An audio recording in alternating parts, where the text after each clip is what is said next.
بسم اللہ الرحمن الرحیم، ایک آیت، اس کا کمال ہی اور ہے، اس کے راز ہی اور ہیں، اس کے اسرار ہی اور ہیں۔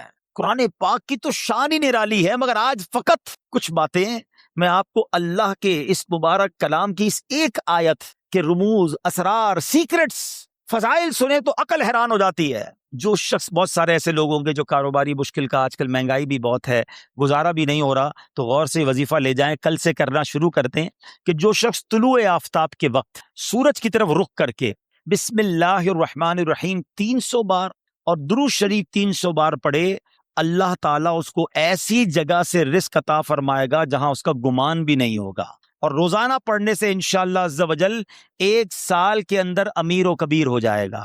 وظیفہ پھر ریپیٹ کر دیتا ہوں، غور سے سن لیں۔ پہلے فجر کی نماز ادا کرنی ہے، اس کے بعد جب فجر کا وقت ختم ہونے لگے تو سورج طلوع ہوتا ہے، سورج طلوع ہونے کا وقت ہے، اس وقت آپ نے سورج کی طرف رخ کر کے ہاتھ میں تسبیح لینی ہے، 300 بار بسم اللہ الرحمن الرحیم، 300 بار درود پاک انشاءاللہ پڑھیں، اور پھر دیکھیں انشاءاللہ اللہ پاک رزق میں کیسی برکت دیتا ہے۔ سبحان اللہ۔ مولا علی شیر خدا نے ایک بڑا پیارا وظیفہ دیا، اور شاید اب جو میں وظیفہ بتانے جا رہا ہوں، جتنے لوگ یہاں موجود ہیں سب کو اس وظیفے کی ضرورت ہے۔ مولا علی شیر خدا کرم اللہ تعالی وجہ الکریم سے بیسیکلی تو یہ روایت ہے، وظیفہ تو نبی پاک علیہ الصلوۃ والسلام نے عطا فرمایا۔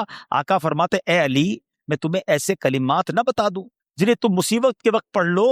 عرض کیا حضور ضرور، ارشاد فرمائے میری جان آپ پر قربان، تمام اچھائیاں ہم نے آپ ہی سے تو سیکھی ہیں۔ پیارے آقا علیہ الصلوۃ والسلام نے فرمایا جب تم کسی مشکل میں پھنس جاؤ اس طرح پڑھو، بسم اللہ الرحمن الرحیم ولا حول ولا قوت الا باللہ العلی العظیم، بس اللہ پاک اس کی برکت سے جن بلاؤں کو چاہے گا دور فرما دے گا۔ اچھا، اس وظیفے کو میں نے بھی کئی بار ٹرائی کیا ہے۔ میں نے الحمدللہ پہلے امیر اہل سنت کو دیکھا، مثال کے طور پہ آپ کہیں پھنس گئے، آپ کا ٹریفک میں گاڑی پھنس گئی ہے، گاڑی خراب ہو گئی ہے، فلائٹ کا ٹائم ہو گیا ہے، ٹرین کا ٹائم ہو گیا ہے، اور آپ کو لگتا ہے اب نہیں پہنچ سکیں گے، یا کسی بھی مشکل میں آپ پھنس گئے ہیں، آپ بسم اللہ الرحمن الرحیم ولا حول ولا قوت الا باللہ العلی العظیم، پھر آپ دیکھیں مشکلیں کیسے آسان ہوتی ہے۔ اب مثال کے طور پہ کوئی چیز گم ہو جائے، قرضہ آ جائے، کاروبار میں کوئی نقصان ہونے لگے، کوئی چیز میں گڑبڑ ہو جائے، کسی بھی پریشانی میں ہیں، آپ یہ وظیفہ یاد کر لو، ذرا مل کے دوہرا لو، بسم اللہ الرحمن الرحیم ولا حول ولا قوت الا باللہ العلی العظیم۔ تو یہ بڑے کمال کا وظیفہ ہے۔ اچھا، اب بیماری کے، بہت ساری بیماریوں کا علاج ہے، آخری بیان کے اینڈ میں ایک دو باتیں، تاکہ تعویذ وظیفہ بھی مل جائے، آپ کو فائدہ رہے گا۔ ایک شخص کو بخار آ گیا تو حضرت شیخ فقی ولی عمر بن سعید رحمۃ اللہ تعالی کی ان کی عیادت کے لیے آئے، جاتے ہوئے ایک تعویذ عنایت فرمایا کہ آپ کھول کر مت دیکھنا۔ ان کے جانے کے بعد اس نے تعویذ پہنا تو بخار فوراً چلا گیا، اس سے رہا نہیں گیا، اسے تعویذ کھولا کہ ایسا کیا لکھا کہ یوں بخار چلا گیا، تو اس میں بسم اللہ الرحمن الرحیم لکھا تھا۔ دل میں وسوسہ آیا تو یہ تو کوئی بھی لکھ سکتا ہے، ابھی عقیدت میں کمی آئی تو فوراً بخار بڑھنا شروع ہو گیا۔ ٹیسٹ کرتے نا لوگ، اللہ والوں کا بھی ٹیسٹ کرتے ہیں، ایسے بھی لوگ ہیں۔ ابھی اس نے سوچنا شروع کیا تو بخار بڑھ گیا، پھر حضرت کی بارگاہ میں دوڑا دوڑا گیا کہ حضور معاف کر دیں، میں نے تو جو ہے وہ تعویذ کھول دیا تھا، تو آپ تو اللہ والے تھے، آپ نے دوبارہ تعویذ لکھ کر دیا۔ اس کے ہاتھ جیسے ہی اس کو باندھا تو پھر اس کا بخار چلا گیا۔ اب کی بار دیکھنے سے منع کیا، مگر ڈر کے بارے کھول کر نہ دیکھا، بالآخر سال کے بعد کبھی جا کے کھول کر دیکھا تو اس میں بسم اللہ الرحمن الرحیم ہی لکھا ہوا تھا۔ تو سبحان اللہ، اس کی خوب برکتیں ہیں۔ اور بتایا گیا کسی کی نکسیر پھٹ جائے نا، بعض اوقات خون نکل رہا ہوتا ہے، تو پیشانی سے بسم اللہ الرحمن الرحیم لکھنا شروع کرے، اور ناک کی نوک تک، یعنی یہاں سے لکھنا شروع کرے اور یہاں تک ختم کرے، تو انشاءاللہ عز و جل اس کی جو ہے وہ خون آنا جو ہے وہ بند ہو جائے گا۔ بہرحال بہت سارے وظائف ہیں۔ بسم اللہ الرحمن الرحیم ہر کام، نیک اور جائز کام شروع کرنے سے پہلے پڑھنا ہے، پھر دیکھیں اس کی کیسی برکتیں ملتی ہیں۔ بے ایمانوں کو ایمان دینے والی یہ آیت ہے، ذرا واقعہ سنیے گا۔ ایک یہودی تھا، نان مسلم، ایک یہودن پر عاشق ہو گیا، اور عشق مجازی کا اس پر ایسا غلبہ ہوا کہ یہ مجنون جیسا ہو گیا، نہ کھانے پینے کا ہوش تھا، نہ آرام کرتا تھا، بڑا پریشان۔ اس زمانے میں اللہ کے ایک ولی تھے، حضرت عطا رحمت اللہ تعالی علیہ، ان کے پاس آیا اور کہا کہ حضور میں بہت پریشان ہوں، وہ فلاں سے عشق ہو گیا ہے، چین ہی نہیں آتا۔ آپ اللہ والے تھے، آپ نے ایک کاغذ کے ٹکڑے پر بسم اللہ الرحمن الرحیم لکھا اور کہا یہ کھا جاؤ۔ اس نے وہ کاغذ کا ٹکڑا نگل لیا کہ شاید میرا کام بچ جائے گا، سچی بات ہے اس کا کام بن گیا۔ ہوا یہ کہ جیسے ہی اس نے کاغذ کو نکلا نا، اس کے دل کی دنیا ہی بدل گئی، ایمان کی مٹھاس ملنے لگی اور اس کے دل میں نور ظاہر ہو گیا. عورت کے عشق کو چھوڑا اور کہتا حضور بس اب مجھے کچھ اور نہیں چاہیے، جس رب کا نام اندر گیا ہے اب کلمہ پڑھائیے، مجھے مسلمان کر دیجئے. صرف بسم اللہ الرحمن الرحیم کاغذ پہ لکھا ہوا پیٹ میں جاتا ہے. اب اس یہودن کو پتہ چل گیا کہ میرا عاشق تو مسلمان ہو گیا ہے. وہ بھی حضرت کی بارگاہ میں آئی اور کہا کہ میں ہی وہ عورت ہوں کہ جس کے عشق میں وہ مبتلا تھا، وہ مسلمان ہو گیا ہے. اب مجھے خواب میں روزانہ کوئی کہنے والا کہتا ہے کہ اگر تجھے جنت میں اپنا ٹھکانہ دیکھنا ہے نا تو جا اور حضرت عطا کے پاس جا، تجھے اپنا جنت میں ٹھکانہ دکھائیں گے. تو حضرت میں آپ کے پاس آئی ہوں، بتائیے جنت کہاں ہے؟ حضرت عطا نے کہا کہ جنت کا ارادہ ہے تو پہلے تجھے اس کا دروازہ کھولنا پڑے گا نا. جنت میں جانا ہے تو ڈور اوپن کر. تو وہ کہتی جنت کا دروازہ میں کیسے کھولوں؟ فرمایا بسم اللہ الرحمن الرحیم پڑھ. آپ نے فرمایا جنت کا دروازہ کھولنا ہے نا، بسم اللہ الرحمن الرحیم پڑھ. جیسے ہی اس نے بسم اللہ الرحمن الرحیم پڑھا دل میں نور بڑھنے لگ گیا. کہتی حضور بس اب مجھے اسلام میں داخل کیجئے. اس نے کلمہ پڑھا اور بسم اللہ شریف کی برکت سے وہ بھی مسلمان ہو گئی. اسی رات جب وہ نو مسلم خاتون جو ہے رات کو سوئی تو خواب میں جنت میں داخل ہوئی. خوبصورت محل دیکھا، گنبد دیکھے. ایک گنبد پر لکھا تھا بسم اللہ الرحمن الرحیم لا الہ الا اللہ محمد الرسول اللہ. عورت نے یہ الفاظ پڑھے تو کسی پکارنے والے نے کہا اے پڑھنے والی، اللہ پاک نے یہ سب تجھے عطا فرما دیا. ہائے ہائے ہائے، بسم اللہ کی برکت ہے، ہم نے پائی جنت ہے، کتنی اچھی قسمت ہے، یہ سب رب کی رحمت ہے. تو بسم اللہ الرحمن الرحیم کی تو کیا ہی بات ہے. پیارے اسلامی بھائیوں، ایک پوری آیت، یہ یاد رہے، شاید بہت سارے لوگوں کو پتہ نہیں ہوتا کہ دو سورتوں کے درمیان فاصلے کے لیے بسم اللہ الرحمن الرحیم کو اتارا گیا. اور یہ آیت قرآن پاک میں ایک جگہ قرآن کا حصہ بھی ہے، پارہ 19 سورہ نمل، اور یہ آیت کا حصہ ہے. اور اس کے معنی کیا ہے؟ اللہ کے نام سے ہے جو نہایت مہربان رحم والا.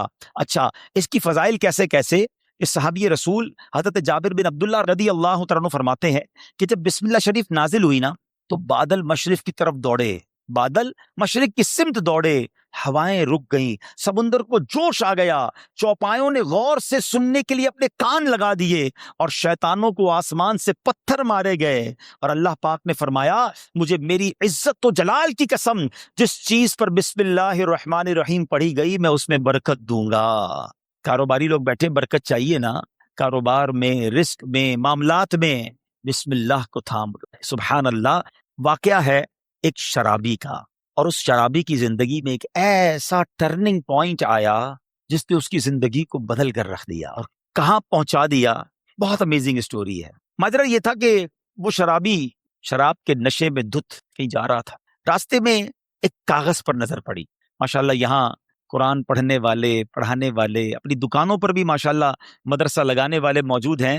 تو آج قرآن پاک کی صرف ایک آیت کی فضیلت کی میں نے بات کرنی ہے. پورے قرآن کی شان تو نرالی ہے، ایک آیت میں کیا کچھ ہے اس سے اندازہ ہوگا کہ پھر رب کے کلام میں کتنی عظمتیں ہیں. تو وہ جو شراب کے نشے میں دھت جا رہے تھے، انہوں نے دیکھا کہ ایک کاغذ کا ٹکڑا پڑا ہے اور اس پر بسم اللہ الرحمن الرحیم لکھا ہوا ہے. اب اس کو خیال آیا کہ میرے رب کا نام زمین پر، ادب کا خیال آیا، عزت کا خیال آیا کہ یہ نہیں ہونا چاہیے.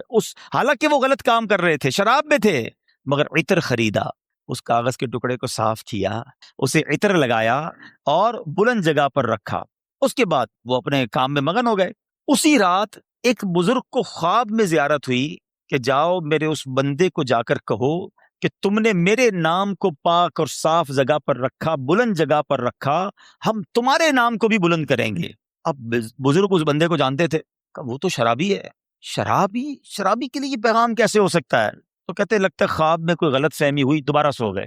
دوبارہ سوئے تو پھر دوسری بار یہی پیغام. پھر سوچا نہیں اس بندے کے لیے پیغام نہیں ہو سکتا. تیسری بار خواب میں یہی پیغام دیا گیا. اب وہ بزرگ تلاش کرنے نکلے کہ وہ کدھر ہے شراب پینے والا.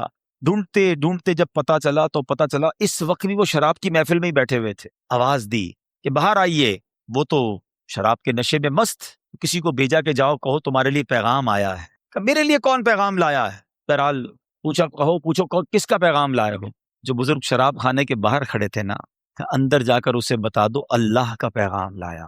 اب جب یہ سننا تھا تو جھرجھری سی آ گئی. کھڑے ہوئے، باہر آئے اور جب یہ بات بزرگ نے بتائی کہ مجھے تو نہیں پتا تم نے کیا کیا ہے، 3 بار خواب میں مجھے یہ کہا گیا کہ تمہیں بتا دوں تم نے رب کے نام کو جو تعظیم کی ہے، بسم اللہ الرحمن الرحیم کو معطر کیا، اسے بلند جگہ پر رکھا ہے، مجھے یہ پیغام ملا ہے کہ تمہیں بھی تمہارے نام کو بلندی دی جائے گی، تمہیں عزت اور مرتبہ دیا جائے گا۔ جب یہ سنا کہ میں شراب کے نشے میں دھت اور میرا رب مجھ پہ اتنا مہربان، اس بندے نے توبہ کی، اللہ سے معافی مانگی اور عبادتوں میں لگ گئے۔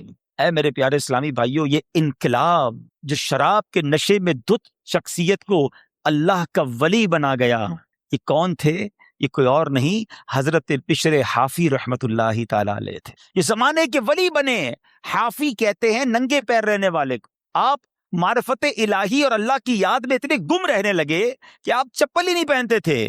اور کتابوں میں لکھا کہ جب تک حضرت بشر حافی اس شہر میں رہے، کوئی بھی چوپایا جو ہے نا راستے میں گندگی نہیں کرتا تھا، اس ادب کے ساتھ کہ کہیں بشر حافی کے پیر گندے نہ ہو جائیں۔ اور کتابوں میں آتا ہے کہ ایک بار کسی نے دیکھا کہ چوپائے نے گندگی کر دی ہے، تو اس کے مالک نے سمجھ لیا کہ ہو نہ ہو بشر حافی کا انتقال ہو گیا ہے۔ اور جب معلوم کیا گیا تو ایسا ہی تھا کہ جب وہ زمانے سے وہ دنیا سے چلے گئے، پھر چوپایوں نے راستے کے اندر گندگی کرنا شروع کی۔ یعنی جو اللہ کا ادب کرتا ہے، اللہ کے نام کی تعظیم کرتا ہے، اللہ کی مخلوق جو ہے وہ اس کی تعظیم کرنے لگ جاتی ہے۔ سبحان اللہ۔ آپ کو اندازہ ہے کہ بسم اللہ الرحمن الرحیم میں جامعیت کتنی ہے؟ سنتے جائیے۔ اللہ پاک نے بعض انبیاء کرام پر مختلف کتابیں اور صحائف نازل فرمائے جن کی تعداد 104 ہے، ٹھیک ہے؟ ان میں سے 60 صحیفے حضرت شعیب علیہ السلام پر، 30 صحیفے حضرت ابراہیم علیہ السلام پر، 10 حضرت موسیٰ علیہ السلام پر تورات شریف اترنے سے پہلے نازل ہو گئے تھے۔ پھر 4 بڑی کتابیں ہیں، تورات شریف، زبور شریف، انجیل مقدس اور قرآن مجید، ٹھیک ہے؟ اچھا، ان تمام صحیفوں کے مضامین قرآن پاک میں ہیں۔ قرآن پاک کے سارے مضمون سورہ فاتحہ میں ہے، اور سورہ فاتحہ کا سارا مضمون بسم اللہ الرحمن الرحیم میں ہے۔ اور سنو، بسم اللہ الرحمن الرحیم کا سارا مضمون بسم اللہ کے حرف با میں موجود ہے، اور اس کے معنی کیا ہے؟ بی کان ما کان و بی یکون ما یکون، یعنی جو کچھ بھی ہے مجھ یعنی اللہ پاک ہی سے ہے، اور جو کچھ ہوگا مجھ یعنی اللہ پاک سے ہی ہوگا۔ اللہ اکبر۔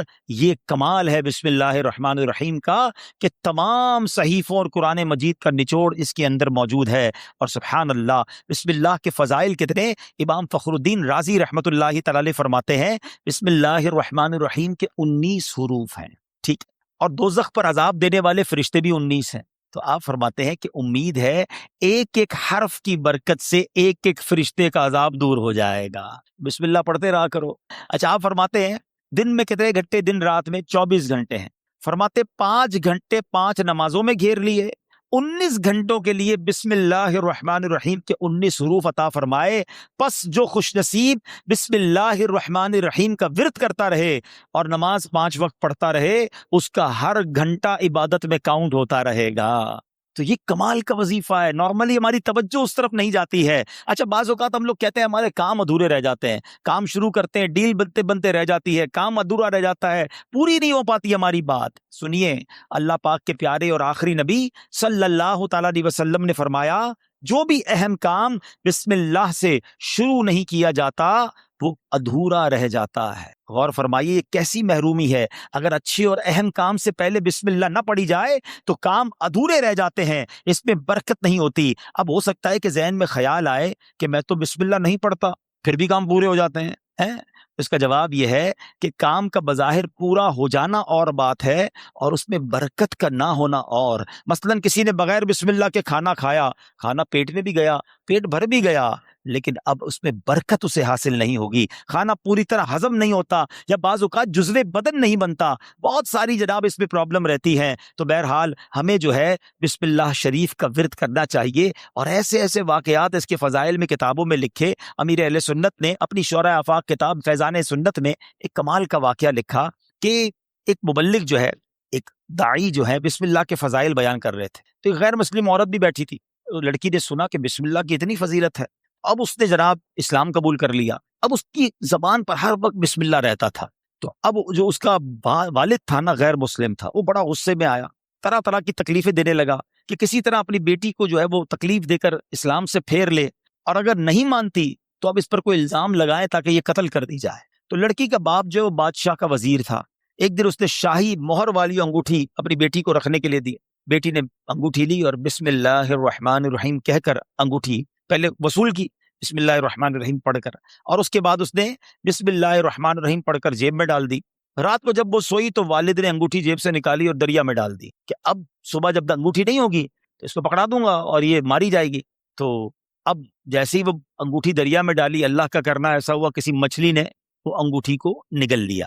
صبح کو ایک شکاری نے جال ڈالا، اتفاق سے وہی مچھلی جال میں آ گئی۔ اس نے لا کر وہی مچھیرے نے اسی وزیر کو وہ مچھلی لا کے تحفے میں دی۔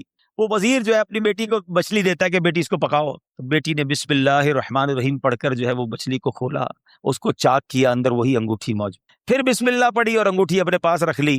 والد صاحب نے ناشتے کے بعد کہا بیٹی وہ انگوٹھی کدھر ہے؟ بسم اللہ پڑھ کر وہ انگوٹھی واپس کر دی کہ یہ انگوٹھی واپس آ گئی۔ اللہ اکبر! اب باپ حیران کہ یہ کیسے ہوا؟ تو اس نے کہا میں نے تو کوئی بھی کام جو بھی کیا اللہ کے نام سے شروع کرتی گئی، رب نے مشکل سے نکال دیا۔ ہمارا پرابلم یہی ہے، ہم بہت ساری فضول باتیں کرتے ہیں، اللہ کا ذکر نہیں کرتے، اللہ کا نام نہیں لیتے۔ اپنے ہر جائز کام سے پہلے بس عادت بنا لو، بسم اللہ الرحمن الرحیم، بسم اللہ الرحمن الرحیم، پھر آپ اس کی انشاءاللہ برکتیں دیکھیں گے۔ سبحان اللہ! یہ جو کھانا کھاتے ہیں نا، اس کے بارے میں آتا ہے کہ کھانے سے پہلے پیارے آقا علیہ الصلوۃ والسلام فرماتے ہیں کہ جس کھانے پر بسم اللہ نہ پڑھی جائے وہ کھانا شیطان کے لیے حلال ہو جاتا ہے، یعنی بسم اللہ نہ پڑھنے کی صورت میں شیطان اس کھانے میں شریک ہو جاتا ہے۔ ایک بار کیا ہوا کہ حضرت ابو ایوب انصاری فرماتے ہیں کہ ہم نبی پاک کے ساتھ حاضر تھے، کھانا پیش کیا گیا، ابتدا میں بڑی برکت ہو رہی تھی کھانے میں، اور تھوڑی دیر ہوئی تو بڑی بے برکتی شروع ہو گئی۔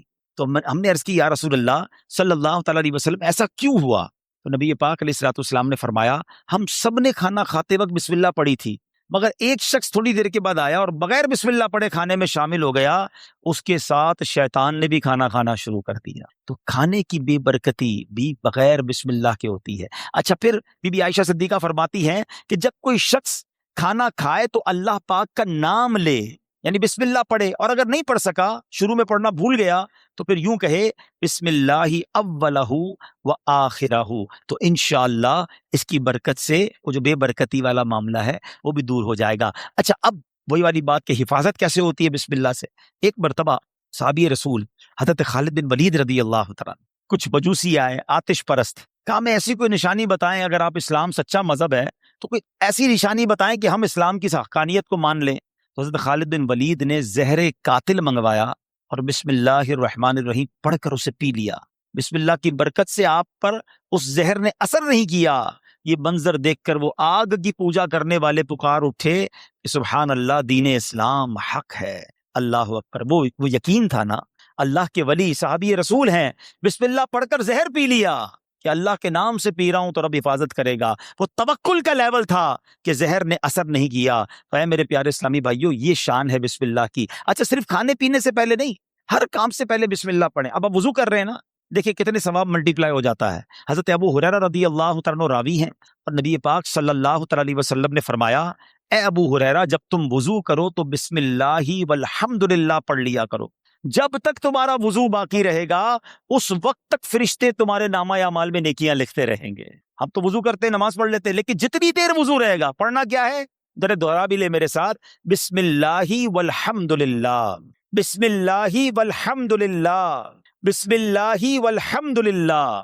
اچھا، تفسیر نعیمی میں ایک اور جگہ کہاں بسم اللہ پڑھنا ہے، کہتے جو شخص کسی جانور پر سوار ہوتے وقت بسم اللہ اور الحمدللہ پڑھ لے تو اس جانور کے ہر قدم پر اس سوار کے حق میں ایک نیکی لکھی جاتی رہے گی۔ آپ جانور پر سواری نہیں کرتے، گاڑی میں بیٹھتے ہوئے پڑھ لیں بسم اللہ اور الحمدللہ، پھر پوری دعا بھی پڑھ لیں سبحان الذی سخر لنا، اگر وہ یاد ہے، نہیں تو کم از کم بسم اللہ اور الحمدللہ ضرور پڑھ لے۔ اسی طرح جو کشتی میں سوار ہوتے وقت بسم اللہ اور الحمدللہ پڑھ لے، جب تک وہ اس میں سوار رہے گا اس کے لیے نیکیاں لکھی جاتی رہیں گی۔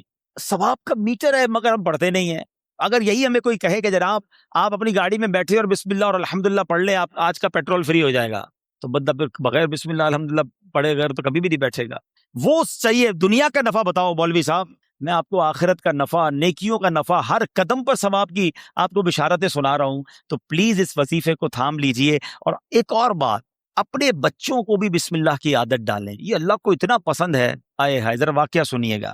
حضرت عیسیٰ علیہ الصلوۃ والسلام جو ہے ایک قبر کے پاس سے گزرے، آپ اللہ کے نبی تھے، اللہ نے ایسی نگاہ دی تھی کہ آپ نے دیکھ لیا کہ قبر میں عذاب ہو رہا ہے۔ کچھ عرصے کے بعد آپ پھر وہاں سے گزرے تو قبر میں جو ہے وہ نور کی کرنیں ہیں، عذاب دور ہو گیا۔ تو آپ نے اللہ کی بارگاہ میں عرض کی کہ مولا، یہ پہلے عذاب اور اب اس کی قبر میں عذاب دور ہو گیا، نور برس رہا ہے، اس کا راز کیا ہے، سیکرٹ کیا ہے؟ سنو ذرا۔ ہے اے وہ خوش نصیبوں جو اپنے بچوں کو قرآن پڑھاتے ہو، اے وہ خوش نصیبوں جن کے بچے حافظ بن رہے ہیں، اے وہ اسلامی بھائیوں تمہیں مبارک ہو جو بچے کو دین سکھاتے ہو۔ باپ گناہ گار، قبر میں عذاب ہو رہا تھا، اللہ کی طرف سے ارشاد ہوا کہ ابھی انتقال کیا نا اس بندے نے، بڑا گناہ گار تھا، اس کی وجہ سے عذاب ہو رہا تھا، لیکن جب اس کا انتقال ہوا اس وقت اس کی وائف جو تھی پریگننٹ تھی، امید سے تھی، اس کے انتقال کے بعد لڑکا پیدا ہوا۔ کچھ عرصے کے بعد یہ لڑکا اتنا بڑا ہو گیا کہ اس کی ماں نے اسے مدرسے بھیجا، مکتب بھیجا، استاد نے بچے کو بسم اللہ پڑھائی۔ اے موسیٰ، مجھے حیا آئی، مجھے شرم آئی کہ میں اس شخص کو زمین کے اندر عذاب دوں جس کا بچہ زمین کے اوپر مجھے رحمان اور رحیم کے نام سے پکار رہا ہے۔ ہائے ہائے ہائے، میرا بچہ قرآن پڑھے اور میری قبر میں رحمتوں کی برسات ہو جائے، اور مجھے کیا چاہیے؟ خدا را اپنے بچوں کو قرآن پڑھاؤ۔ ہم لوگ آج لگ گئے، دوڑ میں لگ گئے، جناب فلاں یونیورسٹی، فلاں کالج، فلاں ڈگری، فلاں پی ایچ ڈی، فلاں software. We are not against, ہم دعوت اسلامی والے دنیا کی پڑھائی کے خلاف نہیں ہیں، لیکن دنیا کے پیچھے اتنا تو مت بھاگو نا کہ ہم اپنے دین کو ہی بھول جائیں، ہمارے بچوں کو قرآن ہی نہ آئے، ہمارے بچے حدیث ہی نہ جانے، ادب ہی نہ جانے۔ آج جناب بہت زیادہ ہم آگے دنیا کی طرف چلے گئے۔ میں 2-3 ایگزامپل دیتا ہوں، اگر آپ کو لگتا ہے ایسا نہیں ہے تو کبھی گھر میں ڈنر پر بیٹھے ہوں، بچے ساتھ ہوں، فیملی ساتھ ہوں، ایک چھوٹا سا ٹیسٹ لو نا اپنے بچوں اور فیملی کا۔ چلو بچوں آج ایک چھوٹا سا ایک ٹیسٹ لیتے ہیں، وہ انٹرسٹ بھی لیں گے، بیٹا جاؤ کاپی پینسل لے کر آ جاؤ، ٹھیک ہے؟ ان کو کہیں بیٹا پہلے صفحے پہ لکھو کہ تمہیں کتنے کرکٹرز کے نام یاد ہیں۔ تو ہو سکتا ہے کسی کا بیٹا یہ بھی کہے کہ ابا جان صرف نام لکھنے ہیں، آگے ریکارڈ بھی لکھنے ہیں، وہ بھی یاد ہوتے ہیں، ٹھیک ہے؟ اچھا بیٹا اگلے صفحے پہ لکھو کہ مزید کتنے اداکاروں کے نام یاد ہیں۔ معاذ اللہ، تو شاید 2-3 صفحے بھر دیے جائیں گے، گلوکاروں کے نام، سیاستدانوں کے نام 4-5 صفحے بھر گئے ہوں گے۔ اب پوچھنا بتاؤ کتنے نبیوں کے نام یاد ہیں، کتنے صحابہ کے نام اگلے صفحے پہ لکھو، اس کی اگلے صفحے پہ بیٹا لکھو کتنے ولیوں کے نام یاد ہیں۔ یہ چھوٹا سا ٹیسٹ آپ کو بتا دے گا ہم کدھر جا رہے ہیں، ہمارے بچے کدھر جا رہے ہیں۔ ایک بات یاد رکھنا، میرا بیٹا میرے مرنے کے بعد گوگل، یاہو، فیس بک، واٹس ایپ، ٹویٹر، انسٹاگرام کھول کر ایصال ثواب نہیں کرے گا۔ اگر اسے قرآن پڑھنا آتا ہوگا تو وہ مجھے ایصال ثواب کرے گا۔ اپنے بچے کو قرآن سکھائیے، قرآن کی تعلیم دیجیے، اور پھر سبحان اللہ، کچھ لوگ کیا کرتے ہیں اپنے بچوں کو دین سے دور کرتے ہیں، اور تھوڑے دنوں بعد جب بچہ جوان ہوتا ہے تو سر پکڑ کے رو رہے ہوتے ہیں کہ بچہ میرا ادب نہیں کر رہا، بچہ جناب بڑا عجیب عجیب باتیں کرنے لگ گیا۔ ہمارے پاس آتے لوگ، ہم پتہ غلطی کرتے ہیں۔ واللہ آپ اپنے بچے کو دین کے حوالے کر دو، جب وہ دین پڑھے گا تو دین اس بچے کو آپ کے حوالے کر دے گا۔ قرآن کہے گا ماں باپ کا ادب کرو، انہیں اف نہ کہنا۔ نبی پاک کی حدیث پڑھے گا تو وہاں سکھایا جائے گا کہ محبت سے اپنے ماں باپ کو دیکھو گے تو جنت کا ثواب ہے۔ ارے وہ اونچی آواز میں آپ سے بات نہیں کرے گا کہ ماں باپ ناراض ہو گئے، تو نبی پاک نے فرمایا جس کے ماں باپ راضی اس سے اس کا رب راضی، جس سے ماں باپ ناراض اس سے اس کا رب ناراض۔ تو پتہ یہ چلا بچہ دیندار بن گیا تو انشاءاللہ میرا بھی با ادب بن جائے گا، بچہ میرا بھی فرما بردار بن جائے گا۔ اگر میں نے اپنے بچے کو دین سے دور کیا تو کبھی وہ میرے ہی آگے کھڑا ہو جائے گا۔ دنیا میں ایک دستور سا بن گیا ہے، سب کے لیے نہیں کہتا مگر میجورٹی ایسا دیکھا گیا کہ جب بچہ دنیا میں ترقی کرتا ہے نا تو ماں باپ کو ڈر لگتا ہے کہ کہیں بچے کو برا نہ لگ جائے، بڑا افسر ہے، بڑا جناب نام والا ہے، بڑی ڈگری والا ہے، سب کے لیے نہیں کہہ رہا ہے، ماں باپ ڈرتے ہوئے بات کرتے ہیں کہ جناب برا نہ لگ جائے۔ اور جب بچہ دین میں بڑا ہو جاتا ہے نا، عالم بن جائے، مفتی بن جائے، تو اب اس عالم اور اس مفتی کو ڈر لگتا ہے کہ کہیں میرے ماں باپ ناراض نہ ہو جائے۔ یہ فرق سمجھو۔ تو اپنے بچے کو قرآن پڑھائیے، دین سکھائیے، یہ بچہ آپ کا نیک بن گیا نا، خدا نہ خواستہ اگر میرے گناہوں کی سبب اگر کوئی گڑبڑ قبر میں ہو بھی گئی نا تو نیک اولاد کی دعا، نیک اولاد کا عمل جو ہے وہ انشاءاللہ مغفرت کا ذریعہ بن جائے گا۔ تو اپنی اولاد کو اپنے لیے ہمیں صدقہ جاریہ بنانا ہے۔ اب سوچو بسم اللہ الرحمن الرحیم میں اتنی برکت ہے تو پورے قرآن کا کیا عالم ہوگا۔ مبارک ہو انہیں جو قرآن پاک پڑھنے والے ہیں، پڑھانے والے ہیں۔ آپ کو ایک اور فضیلت سنا دوں، دنیا میں آپ نے بہت پیارے پیارے پھل دیکھے ہوں گے، فروٹس، اور تقریباً سبھی کو فروٹس پسند ہوتے ہیں۔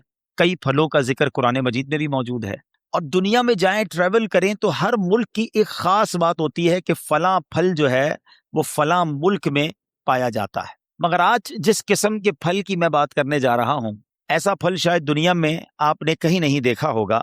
مسلمانوں کے چوتھے خلیفہ مولا کائنات حضرت علی المرتضیٰ شیر خدا کرم اللہ تعالی وجہ الکریم فرماتے ہیں کہ اللہ پاک نے جنت میں ایک درخت پیدا فرمایا ہے۔ اب وہ درخت کیسا ہے؟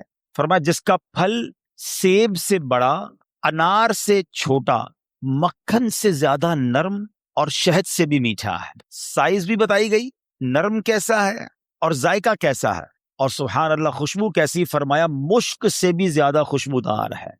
پھل میں یہی تو دیکھا جاتا ہے نا، ذائقہ کیسا ہے، اس کی سافٹنس، اور پھر اس کے بعد جو ہے اس کی خوشبو کیسی ہے۔ تو اب یہ ملے گا کس کو؟ لیکن فرماتے ہیں درخت ایسا ہے کہ اس کی شاخیں تر موتیوں کی ہیں، تنے سونے کے ہیں، اور پتے زبرجد کے ہیں۔ ہائے ہائے، یہ درخت بھی دیکھنے والا، پھل بھی دیکھنے والا، منہ میں پانی آ رہا ہے۔ اب ملے گا کس کو؟ سنو، مولا علی شیر خدا کرم اللہ تعالی وجہ الکریم فرماتے ہیں اس درخت کا پھل وہی کھا سکے گا جو نبی پاک صلی اللہ تعالی علیہ وسلم پر کثرت سے درود پاک پڑھنے والا ہوگا۔ ہائے ہائے ہائے، سبحان اللہ سبحان اللہ۔ یہ ہے درود پاک، وہ تو نہایت سستا سودا بیچ رہے ہیں جنت کا، وہ تو نہایت سستا سودا بیچ رہے ہیں جنت کا، ہم مفلس کیا مول چکائیں اپنا ہاتھ ہی خالی ہے۔ اللہ اکبر، درود پاک تو جنت میں لے جانے والا وظیفہ ہے۔ بلکہ میں ایک بات کہوں کہ ذرا ایک بار کبھی اکیلے میں بیٹھ کر اگر آپ سے میں سوال کروں کہ آپ کیا چاہتے ہیں، آپ کی ڈیزائرز کیا ہیں، آپ کی خواہشیں کیا ہیں، نوٹ کریں۔ دنیا میں کیا چاہیے ایک مسلمان کی حیثیت سے، مرتے وقت آپ کیا چاہتے ہیں، اچھا قبر میں کیا چاہتے ہیں، اور جب محشر کے دن اٹھیں تو وہاں آپ کیا چاہتے ہیں، ایک بار لکھ لیں اس کو۔ اب میں آپ کو کئی حدیثوں کا نچوڑ پیش کرنے جا رہا ہوں، بہت ساری حدیثیں ہیں، اس کا عطر پیش کر رہا ہوں، اور غور سے سنتے جائیے، اور ہو سکے تو ہر جملے کے بعد سبحان اللہ کہتے جائیے، طبیعت ہری بھری ہو جائے گی۔ اگر آپ چاہتے ہیں کہ آپ کے کاروبار میں رزق میں برکت ہو جائے تو درود پاک پڑھیے۔ آپ چاہتے ہیں آپ کی بیماری دور ہو جائے، آپ درود پاک پڑھیے۔ آپ چاہتے ہیں آپ کی ٹینشن دور ہو جائے، آپ درود پاک پڑھیے۔ آپ چاہتے ہیں آپ کی عزت میں اضافہ ہو جائے، آپ درود پاک پڑھیے۔ اور سنیں، آپ چاہتے ہیں مرتے وقت کلمہ نصیب ہو اور نبی پاک کا دیدار ہو جائے، آپ درود پاک پڑھیے۔ آپ چاہتے قبر میں نبی پاک کا جلوہ نصیب ہو جائے، آپ درود پاک پڑھیے۔ سنیے، محشر کے دن نبی پاک کے پرچم تلے اٹھنا چاہتے ہیں تو درود پاک پڑھیے۔ آقا کے پیچھے پیچھے جنت میں جانا چاہتے ہیں تو درود پاک پڑھیے۔ اور سنو سنو، نبی پاک کا دیدار کرنا چاہتے ہیں تو درود پاک پڑھیے۔ مدینے جانا چاہتے ہیں اور بار بار جانا چاہتے ہیں تب بھی درود پاک پڑھیے۔ اب مجھے بتاؤ، کچھ رہ گیا ہے؟ اور کوئی چیز باقی رہ گئی ہے جو دنیا میں چاہیے تھی، مرتے وقت چاہیے تھی، مرنے کے بعد چاہیے تھی؟ کاروبار بھی اچھا ہو جائے، رزق میں برکت ہو جائے، ٹینشنیں دور ہو جائیں، ذلیل نہ ہوں، عزتیں بڑھ جائیں، کلمہ مل جائے، میں نبی پاک کا دیدار ہو، جب تک زندہ رہوں مدینے جاتا رہوں، اور خواب میں آقا کی زیارت بھی ہو جائے، پھر نبی پاک جنت میں ساتھ لے جائیں، پھر بچتا کیا ہے؟ کمال یہ ہے کہ ہر وہ خواہش جو میری ہے، اور میں نے اپنی طرف سے باتیں نہیں کی، ماشاءاللہ جو علماء بیٹھے ہیں، مبلغین بیٹھے ہیں، ان کو یاد آ رہا ہوگا کہ ہر جملے کے پیچھے کوئی نہ کوئی فضیلت حدیثوں میں اور روایتوں میں موجود ہے، کہ یہ سب چیز نبی پاک نے بتائی ہوئی ہے کہ یہ کرتے جاؤ، درود پڑھتے جاؤ، تمہیں یہ بھی ملے گا، تمہیں یہ بھی ملے گا، تمہیں یہ بھی ملے گا۔ جبھی تو شاعر نے کہا نا، ہر درد کی دوا ہے صلی علی محمد، whatever calamity you have, whatever problem, کوئی مسئلہ ہے نا، بتا تو رہا ہوں کہ ہر درد کی دوا ہے صلی علی محمد، تعویذ ہر بلا ہے صلی علی محمد صلی اللہ علیہ وسلم۔ یعنی ہوا یہ، اس کا نچوڑ یہ نتیجہ یہ نکلا کہ اگر ہم درود پاک پڑھنے والے بن جائیں اور کثرت سے پڑھنے والے بن جائیں تو پھر مشکل نہیں رہنی ہے انشاءاللہ۔ تو آئیے میں بھی نیت کروں اور آپ بھی نیت کریں۔ بعض اوقات آپ دکان پہ بیٹھے ہوتے ہیں، کاروبار پہ بیٹھے ہوتے ہیں، کوئی کام نہیں ہوتا۔ ہمارا پرابلم ہم یہ ہو گیا ہے، جب کوئی کام نہیں ہے تو ہمارے ہاتھ میں موبائل آ جاتا ہے، اور وہ موبائل اتنا بیزی کر دیتا ہے کہ پتہ ہی نہیں چلتا کہ آدھا گھنٹہ نکل گیا، گھنٹہ نکل گیا، 2 گھنٹے نکل گئے۔ اللہ کرے یہ مائنڈ سیٹ بن جائے کہ یہ وقت بہت قیمتی ہے، اگر فارغ بیٹھا ہوں دکان پہ تو میری تسبیح بار آنی چاہیے، موبائل کی جگہ تسبیح بار آنی چاہیے کہ چلو یار 313 بار درود پاک پڑھ لیتا ہوں، 100 بار کلمہ پاک پڑھ لیتا ہوں۔ اچھا موبائل اٹھانا ہی ہے تو یار کوئی کام نہیں تو 10 منٹ میں 12 منٹ میں سورہ یاسین نہ پڑھ، ایک سورہ یاسین پڑھوں گا 10 قرآن کا ثواب مل جائے گا. اب سوچیں، کاروباری ہو نا تو بنو نا کاروباری، کہ تھوڑی تھوڑی دیر میں کیا کیا کما سکتا ہوں، کتنی فضیلتیں کما سکتا ہوں. تو اللہ کرے اپنے وقت کا صحیح استعمال کرنے والے ہم بن جائیں، اور میری اور آپ کی زبان ذکر و درود سے تر رہنے لگے. اچھا، اس کا بینیفٹ یہ بھی ہوگا، آخرت میں تو اجر ملے گا، اللہ کی رحمت سے کاروبار پر بھی برکتیں نازل ہونا شروع ہو جائیں گی.